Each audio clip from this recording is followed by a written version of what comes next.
Guys, വളരെ സന്തോഷമുള്ളൊരു മൂമെൻറ്റിലാണിപ്പോൾ. പറയാൻ വാക്കുകളില്ല, നീങ്ങിപ്പോകുന്നുണ്ട്. എൻ്റെ ജീവിതത്തിൽ നിങ്ങൾക്കൊക്കെ എല്ലാവർക്കും അറിയാം, ഞാൻ ഒരു ഫിലിപ്പിനോ ലേഡിയാണ് കല്യാണം കഴിച്ചത്. നമ്മുടെ നാട്ടിൽ നിന്ന് കല്യാണം കഴിക്കാതെ ഒരു ഇൻ്റർനാഷണൽ ലേഡിയാണ് ഞാൻ കല്യാണം കഴിച്ചത്. അതിനോട് അനുബന്ധിച്ച് ഒരുപാട് പ്രശ്നങ്ങൾ ലൈഫിൽ അനുഭവിക്കുകയും ഒരുപാട് പ്രശ്നങ്ങൾ തരണം ചെയ്താണ് ഇവിടെ വരെ എത്തിയത്. അതിൻ്റെ ഭാഗമായിട്ട് പ്രധാനപ്പെട്ട ഒരു ക്വസ്റ്റ്യൻ ആയിരുന്നു, നിങ്ങൾ കല്യാണം കഴിക്കുന്ന ആളെ നിങ്ങൾക്ക് നാട്ടിൽ സ്ഥിരമായിട്ട് ആക്കാൻ പറ്റുമോ?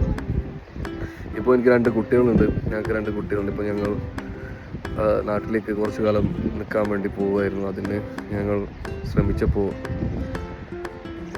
എന്താ പറയുക, സന്തോഷം എന്ന് പറയട്ടെ, ആ സന്തോഷം ഞാൻ കാണിച്ചു തരാം.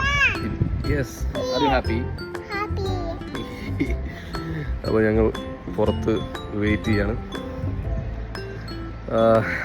ആയിഷ ഓൾറെഡി ഉള്ളിൽ പോയിട്ടുണ്ട്. എന്താ പറയണത് അറിയില്ല, ഫുൾ ഹാപ്പിയാണ് ഗൈസ്, ഫുൾ ഹാപ്പി. ഇത് എല്ലാവർക്കും കൂടിയുള്ള ഒരു ഉത്തരമാണ്. നമ്മൾ വിചാരിച്ചാൽ നടക്കാത്ത കാര്യമൊന്നുമില്ല. നമ്മൾ കഠിനമായി പ്രയത്നിക്കുകയാണെങ്കിൽ നമുക്ക് വേണ്ടി അത് കിട്ടും. പക്ഷേ നമ്മൾ ജെന്യുനാണെങ്കിൽ നമുക്കത് ലഭിക്കും. അതിന് ഉദാഹരണമാണ് ഇതൊക്കെ തന്നെ. അപ്പോൾ എല്ലാവർക്കും, ഞങ്ങളെ സപ്പോർട്ട് ചെയ്ത എല്ലാവർക്കും വളരെയധികം നന്ദി. ഇനി ഞങ്ങളുടെ വീഡിയോസും കാര്യങ്ങളൊക്കെ സോഷ്യൽ മീഡിയയിൽ കണ്ടിന്യൂ വരും. നാട്ടിലുള്ള വിശേഷങ്ങളും കാര്യങ്ങളൊക്കെ ഞങ്ങൾ ഫിലിപ്പീൻസ് വ്ളോഗ് നിങ്ങൾ കണ്ടിരിക്കും. അതുപോലെ ഇനി ഫ്യൂച്ചർ ഇന്ത്യൻ വ്ളോഗ് കണ്ടിന്യൂ ഉണ്ടായിരിക്കുന്നതായിരിക്കും. അപ്പോൾ thank you.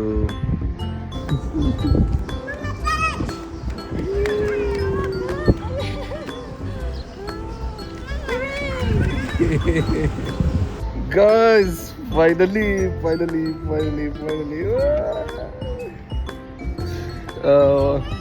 So, Aisha, what you want to tell this moment? Luck. Tell to our viewers. Alhamdulillah, it's very nice and they are very accommodating, right? And they are so very friendly, especially Mr. R. Kumar, who is handling the OCI. He's very nice guy. So we are coming.